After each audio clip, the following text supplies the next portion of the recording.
Hello friends, आज की video में सैलरी की रिटर्न फाइल करना सीखेंगे। इसके लिए मैंने एक एग्जांपल बिल्ड की है और उसको पहले डिस्कस करके आईआरएस पे जाके वन बाय वन करके इसको इनपुट करेंगे और टैक्स कैलकुलेशन परफॉर्म करेंगे। तो स्टार्ट करते हैं। जो बेसिक सैलरी 125 पर 25,000 पर मंथ मैंने एज्यूम की। House rent allowance 45% of basic salary है। मेडिकल अलाउंस 10%, कन्वेंस अलाउंस 10% और ग्रॉस सैलरी आपकी 206,250 पर मंथ है। इसको मल्टीप्लाई बाय 12 कर दिया है तो 2.475 टोटल आपका आ गया एक साल की ग्रॉस सैलरी। इसके अंदर अब कुछ चीजें, कुछ सैलरी के अलावा कुछ बेनिफिट्स होते हैं जो एक इंडिविजुअल को बीइंग एन एम्प्लॉय अपने एम्प्लॉयर से रिसीव हो रहे होते हैं। सबसे पहले एक हाउस लोन। अगर आपने, मैंने एज्यूम किया कि 10 मिलियन का आपने हाउस लोन लिया हुआ है और मार्कअप का रेट आपका 6% है। एनुअल मार्कअप आपका 6 लाख का बनता है और बेंच मार्क रेट टैक्स में डिफाइंड है 10% का। तो बेनिफिट आपकी सैलरी में जो डिफरेंशियल अमाउंट है बेंच मार्क से, जो आपको कम पे करना पड़ा है, विच इज 4%। तो 4% 10 मिलियन का बनता है 400,000। तो ये अब आपकी सैलरी के अंदर बेनिफिट इन सैलरी ऐड हो जाएगा। पॉइंट नंबर टू में ऑफिशियल टूर मैंने एज्यूम किया कि आपने अपने क्लाइंट के साथ लंच किया। ऑफिशियल टूर था या आपने क्लाइंट के साथ लंच किया है तो यहाँ पे नॉन टैक्सेबल है। अगर आपने खुद से पे किया है या कंपनी ने आपको पैसे रीइंबर्स कर दिए हैं तो ये आपका नॉन टैक्सेबल बेनिफिट होगा। पर्सनल शॉपिंग अगर आपने कोई किया उस टूर के ऊपर तो वो आपकी टैक्सेबल बेनिफिट है। इसी तरह अगर आपने पेमेंट वेंडर को की है कंपनी के बिहाफ पे, बाद में कंपनी ने आपको वो पैसे रीइंबर्स कर दिए, तो ये भी आपका नॉन टैक्सेबल बेनिफिट कहलाता है। Third point is medical expenses. अब ऊपर अगर आपका मेडिकल अलाउंस 10% का यहाँ पे सैलरी के अंदर ऐड किया जा रहा है, तो नीचे अगर आपको मेडिकल जो आपके खर्चे होते हैं, अगर आपको वो एम्प्लॉयर की तरफ से रीइंबर्स हो रहे हैं तो वो आपका नॉन टैक्सेबल बेनिफिट होगा। अगर यहाँ पे आपका मेडिकल अलाउंस ऐड ना हो 10%, तो नीचे जितने भी मेडिकल के आपको एक्सपेंसेस रीइंबर्स होंगे वो सारे के सारे आपके टैक्सेबल हो जाएंगे। तो यहाँ मैंने नॉन टैक्सेबल ट्रीट किया क्योंकि ऊपर मेडिकल अलाउंस सैलरी में ऐड कर रहे हैं। Point number four is house keeper की सैलरी। आपके घर में हाउस कीपर कंपनी ने लगा के दिया हुआ है जिसकी सैलरी 12,000 पर मंथ जो कंपनी पे कर रही है। This is also taxable. एक साल का 144,000 बनता है। गार्डनर की salary 8,000 per month, per year 96,000, ये भी एक टैक्सेबल बेनिफिट है। ड्राइवर की सैलरी 15,000 पर मंथ और पर एनम 180,000 बनता है और टैक्सेबल बेनिफिट है ये भी आपका। टोटल जो आपका पूरे साल का टैक्सेबल बेनिफिट है वो 420,000 है in respect of different salaries being paid by the company on your behalf. और ये आपका पर्सनल नेचर की एक बेनिफिट है कि कंपनी ने आपके घर पे एक फैसिलिटी दी हुई है आपको हाउस हेल्प्स के लिए, तो ये भी आपका टैक्सेबल बेनिफिट बनाएगा। पॉइंट नंबर सेवन है personal loan waived by company. Company से आपने कोई लोन लिया हुआ था, कंपनी ने आपको वो लोन माफ कर दिया, तो ये आपका टैक्सेबल बेनिफिट होगा और 2.5 लाख की अमाउंट मैंने यहाँ ज्यूम किया, तो ये भी आपकी सैलरी में ऐड की जाएगी। पॉइंट नंबर 8 में मैंने अज्यूम किया है कि आपको कंपनी की तरफ से कंपनी मेंटेन कार मिली हुई है which is Honda City 1300 CC. उसकी fair market value is 1.8 million. Cost उसकी जो कंपनी ने कॉस्ट बेयर की है उसको परचेज करने के लिए 1.75 मिलियन। टैक्सेबल बेनिफिट जो आपका होगा वो कॉस्ट का आपका परसेंटेज लगाएंगे विच इज 5%। आपका क्योंकि यहाँ पे पर्सनल ऑफिशियल यूज दोनों के लिए है तो ये 5% आपकी रेशियो है। अगर यहाँ पे आपका सिर्फ पर्सनल यूज के लिए होता तो हम यहाँ पे 10% ऑफ कॉस्ट लेते हैं। अगर सिर्फ ऑफिशियल यूज के लिए होगा तो 0% बेनिफिट ऐड होगा। यहाँ both personal and official use है तो 5% of the cost of salary will be added. Cost of the vehicle will be added every year in your taxable salary. Point number 9 is incentive. अगर आपको company से पे हुए हैं, उम्र package आपको मिल गया या आपको ईद बोनस या परफॉर्मेंस बोनस आपको रिसीव हुआ, दोनों आपके टैक्सेबल बेनिफिट बनेंगे। Point number 10 is pension. अगर आपको अपने एक्स एम्प्लॉयर से रिसीव हो रही है 45,000 की और पर मंथ पर एनम इसका बनता है 540, पेंशन आपकी एग्जेम्प्ट होती है तो ये आपका नॉन टैक्सेबल आएगा। इसको आप टैक्सेबल ट्रीट नहीं कर रहे होंगे। अगर आपको एक से ज्यादा पेंशन रिसीव हो रही हो तो उसमें से जो हायर अमाउंट होती है उस पर एग्जेम्पशन अप्लाई होती है, लोअर अमाउंट टैक्सेबल होती है। यहाँ पे एक ही अमाउंट है तो ये वाली अमाउंट आपकी नॉन टैक्सेबल होगी। फादर से आपको गिफ्ट रिसीव हुआ है तो ये भी आपका इस सैलरी के अंदर इसका कोई लिंक नहीं है। Income income from other source में इसका लिंक आता है, लेकिन यहाँ पे एग्जांपल समझाने के लिए मैंने यहाँ पे अज्यूम कर लिया आपको गिफ्ट रिसीव हुआ फादर से तो ये आपका नॉन टैक्सेबल है। अगर आप किसी फ्रेंड या रिलेटिव से रिसीव हुए तो ये आपका टैक्सेबल बेनिफिट है। तो यहाँ पे आपको लिखेंगे टैक्स नॉन टैक्सेबल, इसको सिर्फ हम रिकॉन में शो कर रहे होंगे और ये आपका है टैक्सेबल बेनिफिट। ये आपका इनकम फ्रॉम अदर सोर्स का पार्ट बना है। 13 पॉइंट इज इनहेरिटेंस में आपको प्रॉपर्टी रिसीव हुई है तो उस केस में फेयर मार्केट वैल्यू आपकी प्रॉपर्टी की जो आपको रिसीव हुई है उसकी है 4 मिलियन। कॉस्ट उसकी थी 50,000। तो आपको इनकम टैक्स ऑर्डिनेंस जो 30 जून 2022 के ऊपर आप रिटर्न फाइल करें उसके अकॉर्डिंगली आपकी जो कॉस्ट है that will be equal to fair market value जिस डेट पे वो आपको ट्रांसफर हुई प्रॉपर्टी। तो सेल अगर आपने की है 2022 में, आपने जिस साल रिटर्न फाइल करें उस साल आपने सेल कर दी 50 लाख में, तो आपको जो गेन आया दैट इज 1 मिलियन। 10 लाख का आपको गेन है जिसके ऊपर आपको टैक्स जमा करवाना पड़ेगा अंडर सेक्शन 37 जो कैपिटल गेन के अंदर आता है। Point number 14 employee share scheme. इसके अंदर कंपनी ने एम्प्लॉय शेयर स्कीम अनाउंस की अपने एम्प्लॉयज के लिए, जिसकी डेट ऑफ अनाउंसमेंट थी 20 नवंबर 2021 और 30 नवंबर 2021 तक आपने राइट शेयर परचेज करके उसमें रजिस्ट्रेशन करवाने का टाइम था, और 10 दिसंबर 2021 को वो स्कीम लॉन्च होनी थी जब आप अपने शेयर्स राइट एक्सरसाइज करके शेयर परचेज कर सकते हैं। तो इसमें मैं नंबर ज्यूम किए हैं। फेयर मार्केट वैल्यू ₹150 पर शेयर, डिस्काउंटेड वैल्यू जिस पे कंपनी अपने एम्प्लॉयज को शेयर इशू कर रही है ₹100 पर शेयर, और राइट शेयर की वैल्यू ₹10 पर शेयर। मतलब आपने एक रजिस्ट्रेशन करवानी है, अपनी राइट शेयर परचेज करना है, तो उसके पैसे आपको ₹10 पर शेयर देने पड़ेंगे। ₹1000 के आपने राइट अगर शेयर परचेज किए तो आपने ₹10,000 पे किए। उसमें से अगर आपने 900 शेयर परचेज किए, आपने राइट परचेज किया था 1000 शेयर परचेज करने के लिए, लेकिन आपने एक्सरसाइज किए 900 शेयर परचेज करने के लिए राइट, तो आपने 90,000 पे किया। टोटल कॉस्ट आपकी आ गई फॉर 900 शेयर इज ₹1,00,000। अब फेयर मार्केट वैल्यू जो 1000 शेयर्स की थी वो 135,000, यहाँ पे 1000 शेयर नहीं आ, यहाँ 900 शेयर आ जाएगा क्योंकि हमने 900 शेयर परचेज किए, तो ये 900 आ जाएगा। यहाँ 900 शेयर की वैल्यू आपकी आ गई 900 पर शेयर इंटू 150 पर share into 900, that is 135,000। Cost आपकी है 1,00,000, और सैलरी बेनिफिट आपका 35,000 आपकी सैलरी के अंदर ऐड किया जाएगा, क्योंकि आपको कॉस्ट इंकर करनी पड़ी ₹1,00,000। मार्केट में अगर आप जाके खरीदते तो आपको 1,35,000 पे करने पड़ते, 35,000 का आपको फायदा हुआ तो ये आपकी सैलरी में ऐड किया जाएगा। अब बाकी जो 100 शेयर्स थे, हमने क्योंकि 1000 परचेज किए थे, एक्सरसाइज हमने 900 की, तो बाकी जो 100 शेयर्स बच गए उसका ट्रीटमेंट क्या होगा। आपने अगर वो 100 शेयर्स राइट एक्सरसाइज नहीं किए तो आपने उसको या तो सेल कर दिया होगा, क्योंकि अपने पास रखने का तो कोई फायदा नहीं है। अगर आपने वो सेल किए फॉर ₹2,000 और जैसे आपने ₹20 पर शेयर पर राइट आपने सेल कर दिया, तो आपको पैसे मिल गए ₹2,000। कॉस्ट आपकी थी ₹10 आपने पे किए हुए थे पर शेयर, तो आपने 100 राइट शेयर्स की, आपके ₹1,000 कॉस्ट, तो सैलरी बेनिफिट आपका ये ₹1,000 बन जाएगा, ये भी आपकी सैलरी में ऐड किया जाएगा। तो टोटल बेनिफिट आपका टैक्सेबल सैलरी में क्या निकलेगा for employee share scheme? 35,000 plus 1,000 which is 36,000। Point number 15 में आई एम अज्यूमिंग कि आपकी जो टैक्स लायबिलिटी है वो आपका एम्प्लॉयर बेयर कर रहा है, तो इस केस में भी आपकी जो एक लायबिलिटी कंपनी पे कर रही है, तो ये आपका टैक्सेबल बेनिफिट है, आपकी सैलरी इनकम में ऐड होना चाहिए।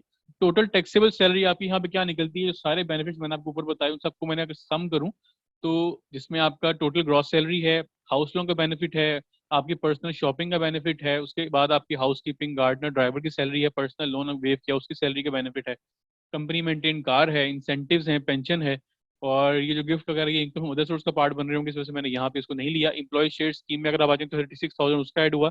टोटल इज 4.8835 मिलियन आपकी टैक्सेबल सैलरी है। इसमें इनकम फ्रॉम अदर सोर्स जो मैं ऐड कर रहा हूँ दैट इज 50,000, वो मैंने ऐड किया है gift from friend and relative. उनके फादर को जो आपको गिफ्ट मिला है वो तो आपका एग्जाम्प्ट है, वो आपकी टैक्सेबल सैलरी का पार्ट नहीं बनता, तो 50,000 आपकी सैलरी का सॉरी आपकी इनकम का पार्ट नहीं बनता, 50,000 आपकी इनकम फ्रॉम अदर सोर्स का पार्ट बन रहा है, तो इसको मैंने यहाँ पे नीचे ऐड कर लिया। टोटल टैक्सेबल इनकम आपकी निकली 4.9335।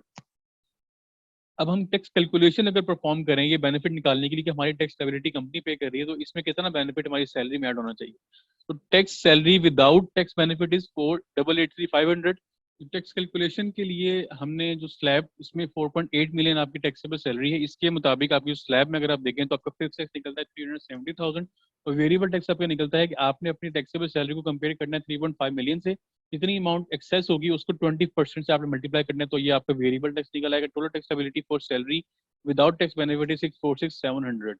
अब ये आपकी सैलरी जो आप टैक्स लायबिलिटी निकली है, ये आपकी इस सैलरी में ऐड करके revise taxable salary is 5.5 million. अब 5.5 मिलियन के ऊपर आपका फिक्स टैक्स जो है वो हम कैलकुलेट करेंगे। रिवाइज सैलरी आपकी निकल आई 5.53 मिलियन, जिसके ऊपर हम दोबारा टैक्स कैलकुलेट करेंगे, और आपकी टैक्सेबल सैलरी रिवाइज जो आगे दैट इज 5.5 मिलियन, इसके फिक्स टैक्स आपका बनता है 670,000, और वेरिएबल टैक्स आपका बनता है, आप 5.53 को कंपेयर करेंगे विद 5 मिलियन, और जितनी अमाउंट एक्सेस होगी उसकी 22.5% will be your variable tax. Total taxability आपके आगे 789,295।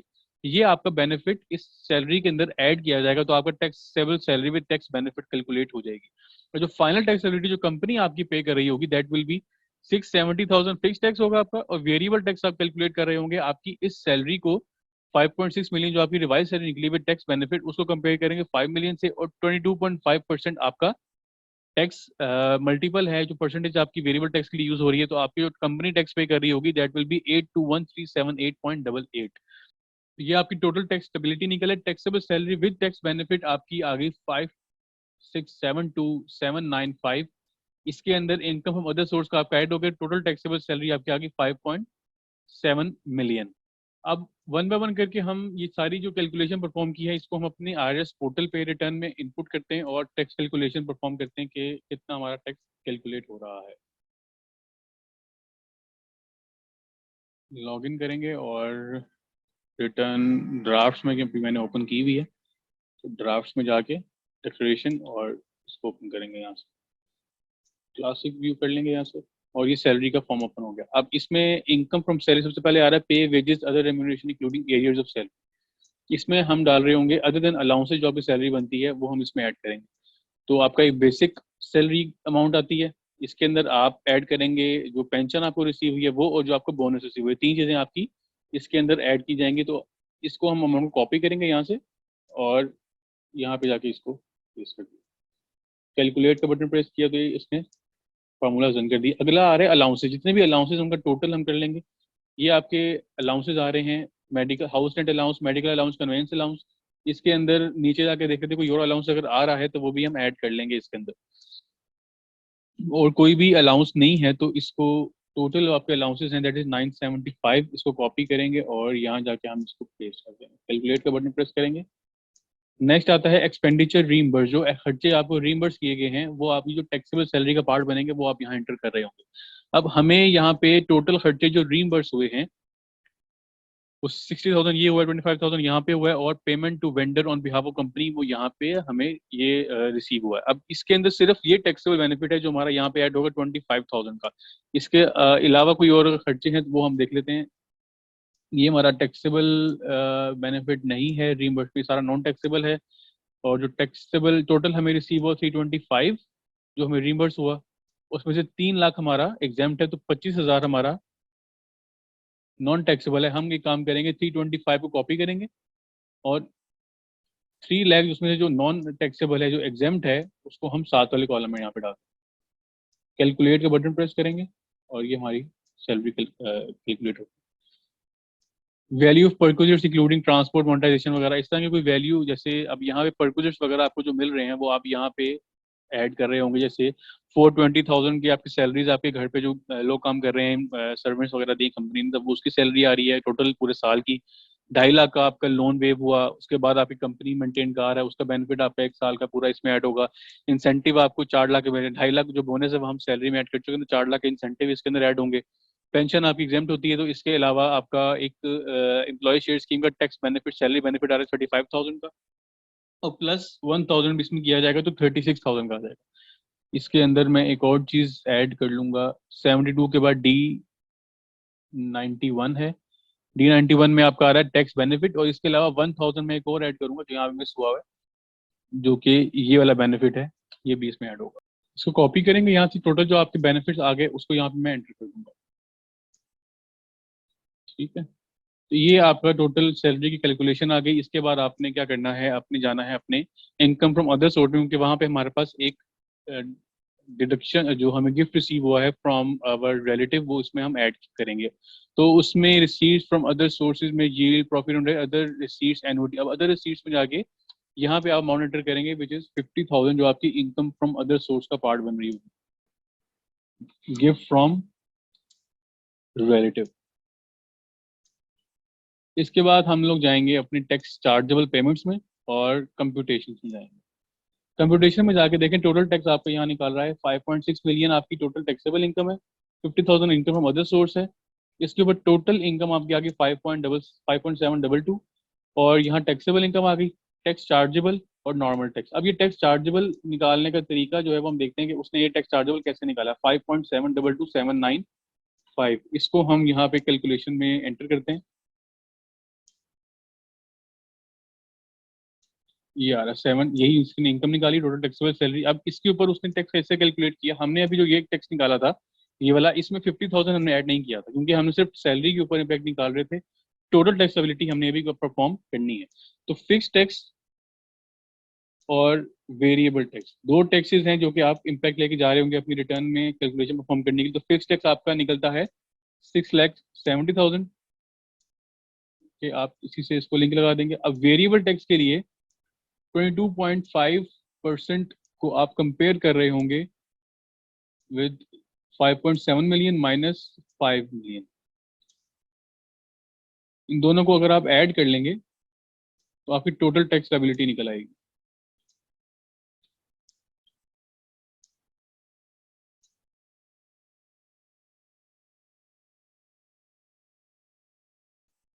Eight three two six two 8.88, यहाँ पे भी ये आ रहा है 832,629 पॉइंट से राउंड ऑफ कर दिए, तो ये आपका नंबर यहाँ पे मैच हो गया। अब सैलरी के ऊपर आपकी जो टैक्स अमाउंट है जो कि ये आपकी निकल रही है 821, 832 में से 821 आपका टैक्स जो है ऑलरेडी कंपनी ने पे कर दिया है।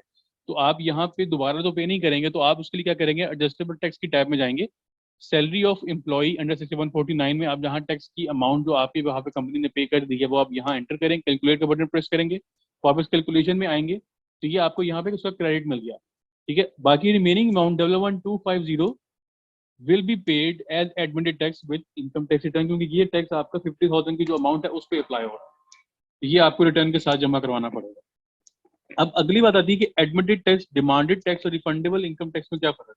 तो उसके लिए मैंने एक छोटी सी एक्सप्लेनेशन यहाँ पे लिखी है कि एडमिटेड टैक्स आप पे कर रहे होते हैं eight the time of return filing, demanded income tax होता है at the time of return revision by commissioner, commissioner ने आपकी रिटर्न रिवाइज की, उसने आप टैक्स रिटर्न जो डिमांड किया वो सेक्शन 137 के अंडर आप उसको पे कर रहे होते हैं। और रिफंडेबल होता है at the time of return filing और at the time of revision, आपने जब रिटर्न फाइल की उस समय आपका रिफंड आ गया तो आप रिफंड की एप्लीकेशन फाइल कर दी, तो आपका रिफंडेबल जो टैक्स था वो आपने उसकी एप्लीकेशन फाइल कर दी। या आपने अगर रिटर्न रिवाइज की अपनी, उसके अंदर पहले आपकी टैक्स स्टेबिलिटी निकल रही थी, बाद में जब रिवीजन थी तो आपकी टैक्स रिफंड निकला है, तो उस केस में आपका वो eight the time of return filing या रिवीजन दोनों के केस में निकल सकता है।